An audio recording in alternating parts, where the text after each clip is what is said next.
코스피가 잘 상승을 해서 우리 기업이 안정되고 기업이 세계적인 경쟁력을 갖고 예를 들면 뭐 대기업이 잘 되면서 그 관련 유사 업계들 산업들이 다 성장하고 대한민국의 기초 체력이 좋아지고 경제 기초 체력이 좋아지고 기업들이 좋아지고 하면 좋겠는데 지금 코스피 상승은 소수의 몇 개 기업들이 거의 절대적으로 이끌어가고 있는 그런 형국이기 때문에 코스피가 그 몇 개 기업의 지수가 너무 의존되어 있다는 점은 제가 굉장히 불안하게 느끼고 있는 지점입니다.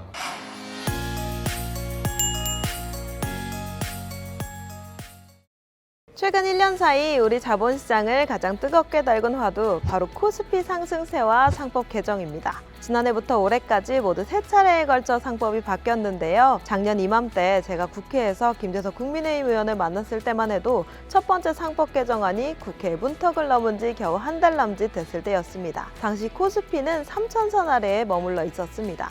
코스피 5천 시대가 정말 올까를 진지하게 고민하던 시기였죠. 그로부터 1년 코스피는 가파르게 상승했고 한때는 1만 선까지 내다볼 만큼 시장의 눈높이도 크게 높아졌습니다. 서울 도봉갑의 김재석 국민의힘 의원은 국민의힘 안에서 선제적으로 상법 개정의 목소리를 내면서도 동시에 기업의 경영 안정성과 속도 조절의 필요성을 강조해 왔는데요. 1년 만에 다시 만난 김 의원과 함께 그동안 달라진 시장의 시선과 코스피 상승세를 지속 가능한 변화로 이어가기 위한 남은 과제를 짚어보겠습니다. 저는 더벨 SR본부 허인혜입니다.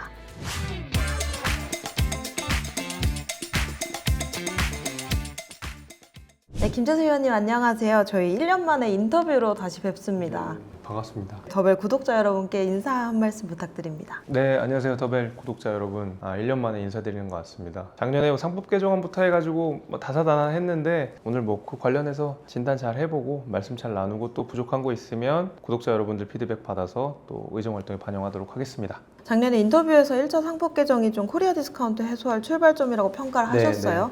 네, 그러시면서도 집중투표제나 또 감사위원 분리선출 확대에 대한 논의가 좀 서리걷다라고 보셨었는데 재평가를 해보신다면? 상법 개정은 반드시 좀 필요했었던 것 같고 그 충실 의무 관련해서가 아마 지난해 상법 개정안의 가장 핵심이었는데 사실 거기에 대해서는 저도 찬성을 했고 그로 인해서 일정 부분 주식시장에 대한 특히 이제 대한민국 자본시장에 대한 투자자들의 신뢰가 많이 생겼던 것 같고 그것이 코스피 7천, 8천 이렇게까지 이끌어갔던 일정 부분 원동력이 됐다고 생각합니다. 근데 이 자본시장이라고 하는 것이 예를 들면 주주들의 이익만 살필 것이냐 내지는 경영자의 이익만 살필 것이냐 이렇게 어떤 극단적인 선택으로 가는 것이 아니라 경영자의 경영권 방어도 일정 부분 있어야 되는 것이고요. 주식 투자자들에게 당연히 어떤 주주로서 환원받는 일도 방향이 있어야 되는 거잖아요. 그러니까 그 균형을 맞춘다는 점에서는 이 민주당 주도로 통과된 여러 가지 법안들이 지나치게 경영자의 경영권 방어에 대해서 좀 불리한 면이 있다라는 평가를 하고 있습니다. 마찬가지 말씀 주신 대로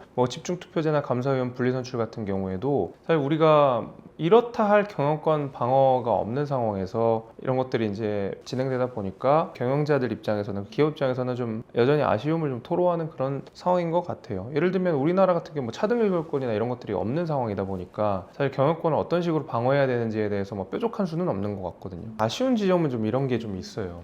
이재명 정부 들어서서 특히 이제 주식시장이 굉장히 잘 이렇게 타 오르고 있는 이런 건 굉장히 고무적인 일이긴 하지만 급등 급락에 사이드카 걸려버리는 이제 이런 상황들을 보니까 금융위기 때만큼 이 변동성이 너무 크다는 거 아니겠습니까? 그러니까 어느 정도 우리가 안정화되는 과정 속에서 이런 진통들은 좀 겪겠습니다만은 지난해부터 이제 이재명 정부가 들어오고 나서 그리고 이제 민주당이 이제 다수 의석을 바탕으로 선법 개정안을 비롯한 여러 가지 자본시장 관련한 제도 개선들에 박차를 가해왔고 이재명 대통령 역시도 여기에 대해서 힘을 많이 실었잖아요. 그러다 보니까 하다못해 그 3전 닉스 레버리지까지 만들어서 금융위가 문매를 맞고 있고 그런 상황인데 그런 의지나 방향성에 대해서는 저도 동의를 합니다. 상법 개정안에 동의를 했던 입장에서. 그렇지만 너무 일방적으로 그리고 이제 저희가 이야기하는 여러 가지 우려들, 기업의 우려들, 경영자들의 우려들 그리고 이제 국민의힘의 우려들이 사실 논의 과정에서 거의 반영되지 않는다는 점은 좀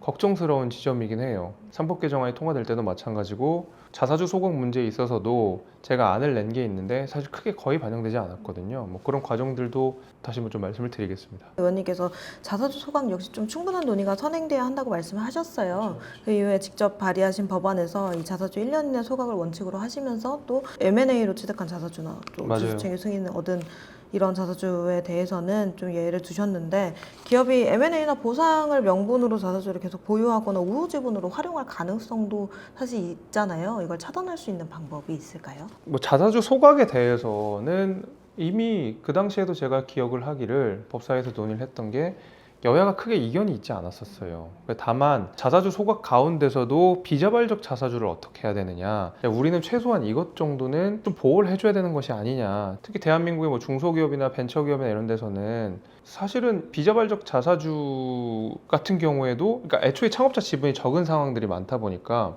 이것까지 보유하지 못하게 하면 너무 방어에 취약해진다는 거예요. 그러니까 그런 우려들을 저희가 계속 얘기를 했고, 기본적으로 자사주 소각을 원칙으로 하는 것에 대해서는 저희가 이견이 진짜 없었는데, 그때 당시 이제 기억을 이제 회상을 해보면 좀 오래된 일이긴 하지만 제 안이 있었잖아요. 그러니까 제가 비자발적 자사주의 경우에는 이러이러한 정도로 좀 보호를 해주면 좋겠다. 반드시 꼭 필요한 것은 아니지 않느냐. 그러니까 전면 소각을 한다고 해서 반드시 주가가 오른다, 뭐 이런 확실한 인과관계가 있다 그러면 뭐 그렇게 하긴 하겠지만, 실제로 뭐 자사주 조각 움직임이 있으면서 주가가 오르고 이런 움직임들이 있었지만 그것이 어떤 자본시장에 대한 기대, 그리고 우리 기업에 대한 기대로 된 거지 자사주 소각 자체가 직접적으로 주가를 올리는 건 아니거든요. 근데 그런 의미에서 그럼 이제 비자발적 자사주 같은 경우에는 특히 이제 M&A 문제와 관련해서도 어떤 식으로 보호해야 될 것이냐 해서 이제 제가 안을 그때 이제 냈었는데, 아쉬웠던 점은 이런 거였죠. 보통 예를 들면 주된 의견이 있고 여당의 의견이 있고 야당이 이러이러한 우려로 법안을 내놓으면 이 법안을 같이 이제 심사를 하게 되는데, 그 당시에 제가 냈던 법안에 대해서는 사실은 거의 이제 논의가 안 되고, 그 당시에 저희가 문제 제기했던 그 여당 안에서 여당 법안에서 문제가 됐던 지점 몇 가지가 있었는데, 그것만 보완한, 모든 자사주를 다 소각한다는 전제 아래에 그때 어쩌 절차적인 몇 개의 문제를 저희가 지적을 하니까 그것만 보완한 안으로 애초에 논의를 한정시키더라고요. 그러니까 제 대안 자체가 논의될 여지가 거의 없었던 거죠. 저는 그런 의미에서 좀 이런 특히 주식시장 전체에 영향을 줄 수 있는, 그리고 우리 기업의 생태계에 직접적으로 영향을 줄 수 있는 그런 내용들에 대해서는 조금 더 수기가 필요한 게 아니었을까, 저는 그런 아쉬움이 좀 있습니다. 이게 상법이랑 같이 또 의원님께서 그동안 꾸준히 목소리 내오신 분야가 미래의 금융인데요. 작년에 인터뷰에서 22대 국회에서 STO 법안 반드시 통과시키겠다고 하셨는데 실제로 법제화라는 결실을 맺었습니다.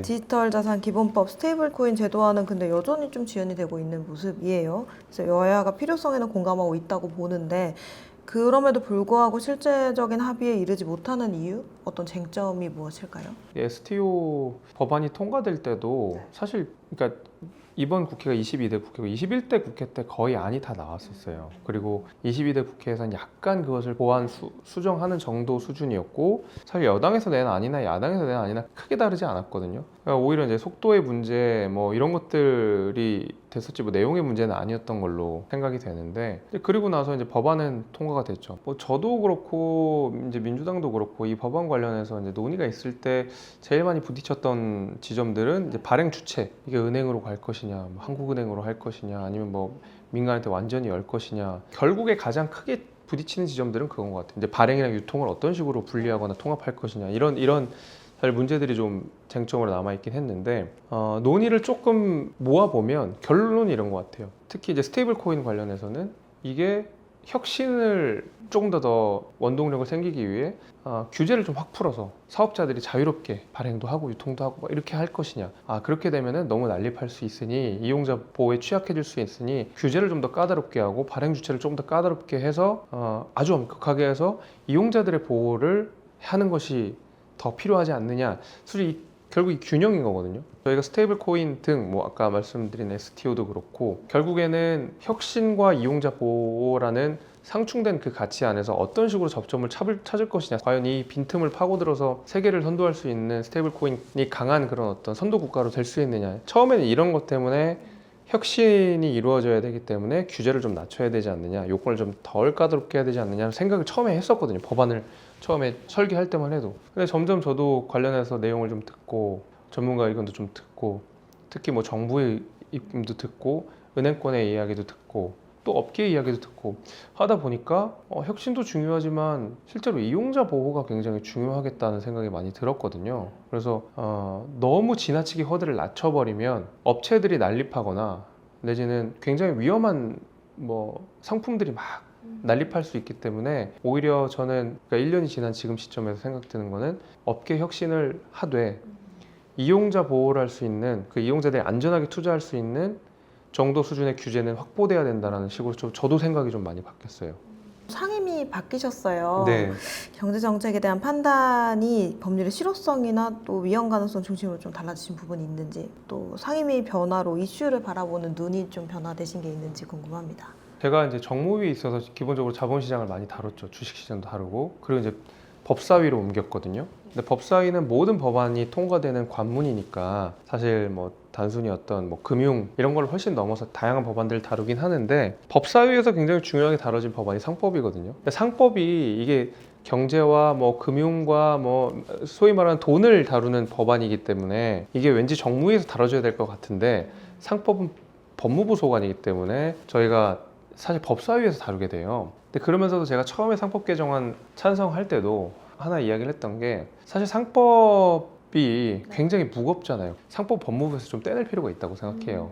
그래서 이거를 좀 법안들을 좀 잘게 쪼개고 특히 이제 자본시장 관련해서는 별도로 다뤄줘야 될 만큼 이미 이게 너무 많이 성숙해 있기 때문에 상법이라는 큰 틀 안에서 바라보기에는 좀 어려운 지점들이죠. 지금까지 의원님 말씀을 종합을 해보면 의원님께서는 좀 두 가지 축을 갖고 계신 것 같아요. 주주보호 강조하시면서도 또 기업의 경영 안정성 함께 보시고 디지털 자산 분야에서는 혁신과 투자자 보호 균형을 고민해 오셨는데 이것들이 또 서로 다른 의제들이잖아요. 그래서 이 의제를 관통하는 의원님만의 시장 친화적인 개혁 원칙이 뭐 세 가지 정도 꼽아주신다면 어떤 게 있을까요? 세 가지 정도면 이제 하나는 말씀하신 대로 경영권을 보장하되 주주를 보호해야 된다는 두 가지 가치를 얼마큼 잘 조화롭게 이룰 것이냐. 지나치게 한쪽으로 편중되지 않도록 그리고 한쪽만 너무 지나친 이익을 가져가지 않도록. 근데 과거에는 우리가 실제로 주주에게 이익이 환원되지 않는 문제 때문에 대한민국 주식시장이 늘 저평가되어 왔고 또 그것이 우리 주식시장을 성장하지 못하게 하는 결정적인 요소였다면 상법 개정안을 통해서 그런 것들이 많이 완화가 되고 주주에 대한 환원 이 문화들이 이제 우리 기업 내에 이제 자리 잡고 있는 것은 이제 한 발을 뗐다고 생각합니다. 그래서 어느 정도 균형을 맞춰가는 과정인데 그럼에도 불구하고 주주를 더 보호해야 된다 하면 그 방향으로 가야 되는 것이고요. 이런 부작용이 있다 보니까 우리 경영이 너무 취약하다면 또 그거를 보완할 수 있는 장치들을 마련을 해야 되겠죠. 그 균형을 맞춰가는 과정은 한 번에 되지는 않을 겁니다. 이번 상법 개정을 통해서 그 균형을 계속 맞춰갈 것 같고요. 그래서 이제 그게 첫 번째라면 두 번째는 보통 저희가 뭐 샌드박스 이런 얘기를 많이 하는데 저희 같은 경우에는 대한민국의 기업 규제는 일단 선제적으로 너무 많은 규제들이 이제 있잖아요. 그러다 보니까 어떤 혁신이라든지 이런 것들에 대한 발목이 잡히는 경우들이 많아요. 근데 이런 것들 규제를 얼마큼 잘 혁파할 것이냐. 이것은 대한민국 경제에 굉장히 중요한 앞으로도 더 영향을 줄 것이고요. 그러니까 우리가 그런 어떤 규제 국가가 되지 않기 위해서는 규제를 걷어내되 첫 번째 말씀드린 그 어떤 경영자와 그러니까 기업과 소비자의 이익 간의 균형처럼 그 규제 가운데서도 예를 들면 환경과 관련된 문제, 그 다음에 생명과 관련된 문제, 안전과 관련된 문제 이런 것들은 엄격하게 규제해야 된다고 생각합니다.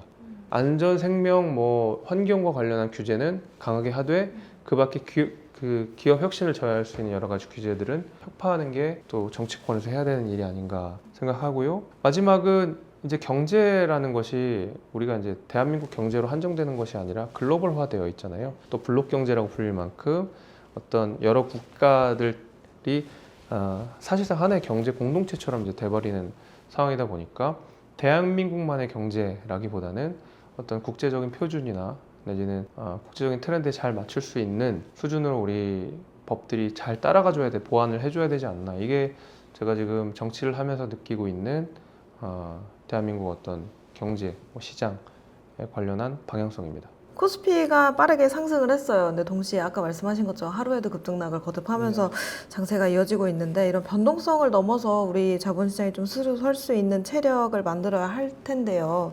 이런 의미에서 앞으로 김재섭 의원이 이 변화의 물꼬를 좀 텄다라고 믿고 싶은 경제나 자본시장 의제가 있다면 어떤 게 있을까요? 일단 상법 개정안을 주도적으로 만들었고 또 상법 개정안에 대해서 찬성을 했던 것이 이제 제가 그래도 스스로 잘했다고 자평하는 내용입니다. 뭐 진짜 코스피 5천은 꿈 같은 이야기였는데, 물론 그 가운데서는 이재명 정부와 민주당이 한 역할도 분명히 있지만, 그것이 이재명 정부와 민주당만 한 것은 아니고 국민의힘에서 그래도 김재섭이 그 가운데서도 열심히 역할을 했다라는 것도 알아주셨으면 좋겠고, 또 제가 그것을 잘했다고 생각합니다. 나아가서는 이제 뭐 STO 법안도 결국 본회의를 통과했으니까 그동안 수건 사업으로 미뤄왔던 STO도 통과가 됐고, 그 밖에 이제 스테이블코인 이런 등등의 새로운 유형의 이제 디지털 자산들이 제도화가 돼야 되는데, 그런 법안들도 제가 발의를 해놓고 꾸준히 그 논의에 참여하고 있다라는 점은 그래도 제가 조금이나마 대한민국에서 뭔가를 투자를 하거나 자산을 형성하려고 하는 분들에게는 그래도 말씀드리고 싶은 내용이 아닌가 싶습니다.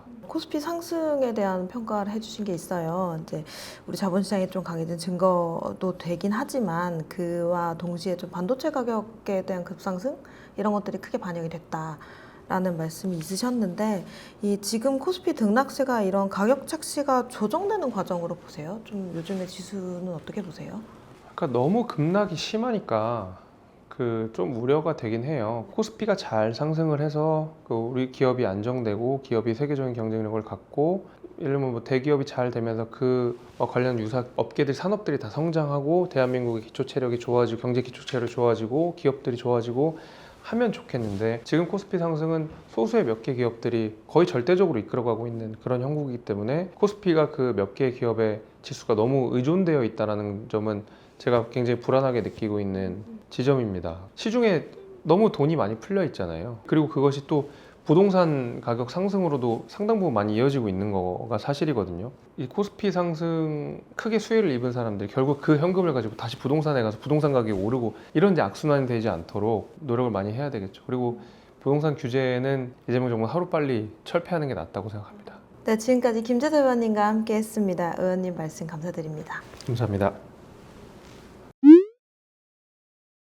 1년 전 김재섭 의원은 주주를 보호해야 한다는 당위성과 기업들이 마주한 경영 현실을 동시에 이야기했습니다. 그 사이에 상법은 3차례 바뀌었고, 코스피는 이전에는 상상하기 어려웠던 수준까지 빠르게 올라섰습니다. 최근 시장의 변동성이 커진 상황은 지수의 상승만으로는 자본시장의 변화가 완성되는 것은 아니라는 점도 보여주고 있습니다. 오늘 김 의원이 강조한 것처럼 지수의 상승을 일시적인 호황에 그치지 않게 하려면 자본시장의 체질을 바꾸는 일이 뒤따라야 합니다. 주주 보호와 기업의 현실, 또 이 두 가지 축을 균형 있게 바라보겠다는 김재섭 의원의 문제의식은 3차례의 상법 개정을 거친 지금도 여전히 유효해 보입니다. 오늘 영상 보시면서 궁금하신 점이나 더 다뤘으면 하는 내용이 있다면 댓글로 남겨주시기 바랍니다.